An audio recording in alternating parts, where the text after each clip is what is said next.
August 14th, 2025.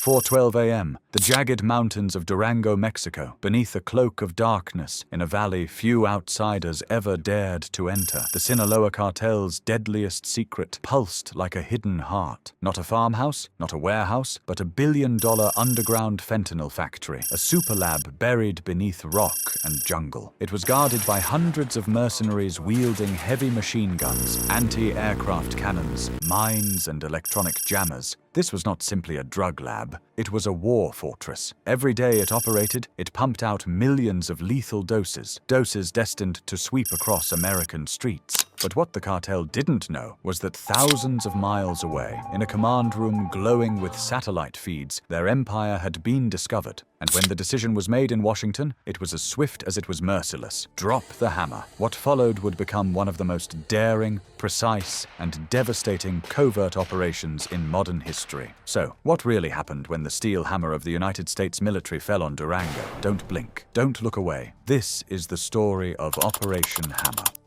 The night sky over northern Mexico was calm, deceptively calm. From 25,000 feet up, the MQ-9 Reaper circled silently, its unblinking electronic eye sweeping the valleys below. Its infrared sensors painted the mountains in ghostly shades of white and gray. At first, the feed seemed ordinary. A few isolated dots flickered, likely campfires from hunters or shepherds, harmless and forgettable. And then, the alert came. The AI-powered algorithm detected something the human eye had missed. A convoy. Trucks, a line of them, headlights dimmed, crawling like shadows into the Chiatas Valley. Their cargo bore labels stamped with AX2. To the untrained, it might look like fertilizer or an industrial solvent. But to the specialists watching, the sight sent a chill through the room. X2 wasn't fertilizer. It wasn't harmless. It was the chemical spine of fentanyl, the rare precursor that turned cartels into empires and addicts into corpses. Within minutes, the chain of command lit up. At the Pentagon, satellite operators retasked orbital eyes, zooming in on the valley. Clouds, jungle, darkness. It didn't matter. The satellites cut through it all, capturing every detail with brutal clarity. What they revealed froze the room. A massive steel door disguised as a warehouse roof. Dozens of armed men patrolling in shifts. Pickup trucks with mounted .50 caliber machine guns. And on the ridges, Soviet-era Zu-23 anti-aircraft cannons, rusted but deadly. This wasn't a lab. This was a fortress. Thousands of miles away in Key West, inside the Joint Interagency Task Force South, the mood shifted from curiosity to dread. They were staring at the Sinaloa cartel's most guarded secret, a fentanyl superlab buried beneath the Mexican mountains. Their crown jewel, their underground empire, the weight of it pressed into the room. If this factory was allowed to operate for even one more month, the output wouldn't just be measured in kilos, it would be measured in lives. Millions of doses, millions of needles, millions of funerals. The questions came hard and fast. Could the US strike a target so deep in Mexican territory without igniting an international firestorm? Could a raid succeed against a fortress bristling with weapons? Could they hit fast enough to destroy the lab without killing civilians? One thing was certain. Waiting wasn't an option. Every day lost meant American streets flooded with poison. The commander didn't hesitate. His voice cut through the chatter like a blade. Operation Hammer is a go. On the Pacific coast, at the Naval Special Warfare Base in Coronado, the air was thick with salt and anticipation. Long before sunrise, shadows moved silently across the tarmac. These were not ordinary men. They were ghosts in human form, the United States' most elite warriors, SEAL Team 6. At precisely 4:55 a.m., August 12th, their boots pounded metal ramps as they boarded a waiting C-17 Globemaster III. Its cavernous belly swallowed them and their gear. The engines roared to life, a thunder that rattled the coastline as the massive aircraft clawed its way skyward. Inside, the men sat in silence, faces lit only by the glow of red cabin lights. While the SEALS disappeared into the sky, another arm of America's arsenal awakened. From Whiteman Air Force Base in Missouri, a B-2 Spirit bomber rolled down the runway, its sleek, black wings almost invisible against the night. Inside its bay rested the weapons designed for one purpose: to shatter mountains and bury secrets. Elsewhere, F-35 Lightning IIs were armed and fueled, waiting to claim the skies with stealth and speed. High above, RQ-170 Sentinels, ghost aircraft painted with radar-absorbing skin, slipped across the border undetected, watching every move below. Thousands of kilometers away, in a secure room in Key West, Florida, a wall of screens glowed with shifting grids and pulsing red dots. To the Sinaloa Cartel, their defenses seemed impenetrable. They had machine guns, cannons, and secrecy. But to U.S. commanders, they were nothing more than targets on a map, coordinates waiting for judgment. By dawn on August 13th, the C-17 touched down on a desolate strip in New Mexico. The runway was little more than scarred asphalt in the desert, a place erased from official maps. The SEALs disembarked swiftly, weapons tight to their chests, faces expressionless, their mission heavy in the silence. Alpha Team melted into the wilderness, moving overland on foot. Their boots sank into sand and rock, night vision goggles cutting through darkness as they slipped silently across the border, each heartbeat synchronized with the next. Bravo Team climbed into the belly of MH-60 Nighthawk helicopters. The birds lifted off, blades chopping the night air as they skimmed treetops so low that branches clawed at their rotors. Charlie Team prepared for the darkest route of all, infiltration through a forgotten cartel tunnel unearthed by a CIA informant. Dust filled their lungs as they checked weapons in the underground silence, knowing that once inside, there was no retreat. Above them, the Air Force unfurled its steel wings. B-2 Spirits circled at high altitude, carrying bunker busters capable of leveling an empire. F-35s prowled invisibly at the edge of radar, their engines a whisper against the stratosphere. KC-135 refuelers held their vigil just beyond Mexican skies, ensuring the storm could last as long as it needed. In Florida, the Joint Task Force commander stood over a glowing map, drawing a single red circle around the fortress. That circle was law. That circle was death. The colonel leaned in, voice low, a sentence that weighed more than the weapons themselves. This operation doesn't exist. When it's over, the world will only see a mountain collapse. But for the men about to enter the kill box, there would be no such erasure. For them, the mountain was alive, filled with enemies, fire, and secrets that could bury them forever. The trap was set. The next move would decide everything. 2:41 a.m., August 14th. The Durango Valley drowned in fog and silence. The air was heavy, humid, and charged with an almost unnatural stillness, as if the jungle itself was holding its breath. From the northwest, Bravo's MH-60s descended, black silhouettes swallowed by mist. Doors slid open with mechanical precision, ropes whipped downward, and shadows slid into the canopy below. Black-clad figures hit the ground and vanished into foliage, rifles raised, night vision goggles painting the world in shades of green. Across the valley, Alpha crept silently through dense undergrowth, their movements smoother than the wind through the trees. Underground, Charlie crawled through dirt and stale air, planting charges along cartel escape tunnels. Every explosive they set was a nail in Durango's coffin. The encirclement was perfect. Too perfect. Then, headlights. A cartel pickup rolled out of the fog, its mounted DSHK heavy gun swinging slowly like the eye of a predator. The beam of its headlamp froze and locked onto a SEAL's silhouette. The silence shattered. tracer rounds tore through the jungle, splitting trees and kicking soil. The SEALS answered in short, vicious bursts. Glass exploded.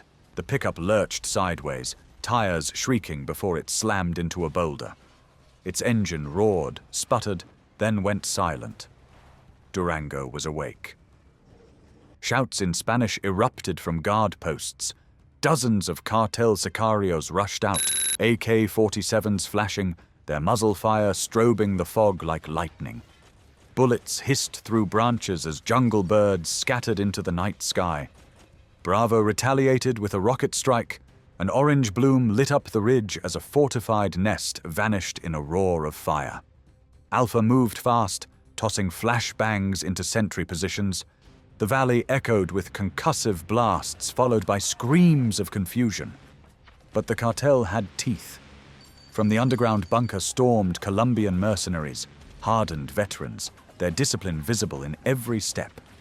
They spread out, advancing in coordinated squads, their Galil rifles cracking in precise, deadly bursts. These weren't panicked cartel recruits. These were killers who had faced war before. The SEALs shifted to evasive maneuvers, trading ground for angles, fighting to keep control of the perimeter. A single round exploded near Alpha's flank. Shrapnel tore into a SEAL's shoulder. His brothers dragged him back under a hail of covering fire as a medic went to work, calm even as bullets snapped inches overhead. The jungle lit with overlapping bursts of gunfire, explosions, and the sharp hiss of suppressed shots. The fortress was awake, its defenders organized, and the element of surprise was slipping away. The battle for Durango had begun. And somewhere, deep inside the mountain, the true enemy hadn't even shown itself yet. Cartel gunners manned their Soviet-era cannons, spraying the night sky with angry streams of fire. Shells burst overhead, ripping apart the silence, their echoes bouncing across the valley walls. For a moment, the jungle lit up like a storm. Flashes of orange and white streaking through the mist, thunder rolling in metallic roars. But the US answer came swift. At 10,000 feet, an F-35 Lightning II screamed across the heavens like a blade through silk. Invisible until the last second, its targeting systems locked in with lethal precision. Guided by SEAL laser designators on the ground, the jet released 2 GBU-53 bombs. Seconds later, the ridgeline erupted in twin infernos. Earth shook. Towers of flame clawed at the sky. Cartel anti-aircraft emplacements, their crews still firing desperately, vanished in a single, merciless heartbeat. The skies were America's again. On the ground, the effect was electric. The SEALS, pinned moments before, surged forward with renewed fury. Suppressed rifles cracked, grenades arced into enemy trenches, and cartel fighters found themselves trapped, their backs pressed against the very bunker meant to protect them. By 3:12 a.m., Alpha Team reached the bunker's disguised entrance, a steel blast door hidden beneath what looked like an ordinary farm roof. But nothing about it was ordinary. From within came the muffled shouts of panicked orders, followed by a thunderous burst of grenades that shook the soil and showered the SEALS with hot fragments of steel and dirt. A SEAL shouldered an AT-4 launcher, sighted in and fired. The explosion hit like a sledgehammer. Steel twisted, hinges bent, and smoke poured into the night. The once impenetrable door sagged in defeat, its secrets now exposed to the coming storm. Inside, cartel lieutenants screamed over radios, rallying fighters, desperately trying to seal inner gates. Their empire, their fortress, was being cracked open in real time. But outside, the SEALS owned the ground. Every meter gained was secured with ruthless precision. Every second lost was a noose tightening around Durango's throat. The hammer was nearly ready to fall, and yet deep in the mountain, far below the shattered door, something waited. Something even the SEALS hadn't been warned about. 4:02 a.m. The Durango Valley smoldered, a war-torn canvas of fire, smoke, and broken earth. Cartel fighters trapped inside their own fortress clung to a false hope. They believed that steel doors, mountains, and decades of secrecy would shield them from the storm. They were wrong. High above, the B-2 Spirit of Arizona, glided like a phantom, invisible to radar, nearly invisible to the naked eye. Its wings cut through the fog, silent and deadly, a ghost of American power passing over the chaos below. Inside the cockpit, the pilot's display glowed green, confirming coordinates with absolute precision. Every calculation checked, kill box locked, every warning cleared.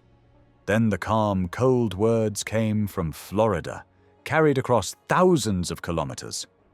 Drop the hammer. The bomb bay opened.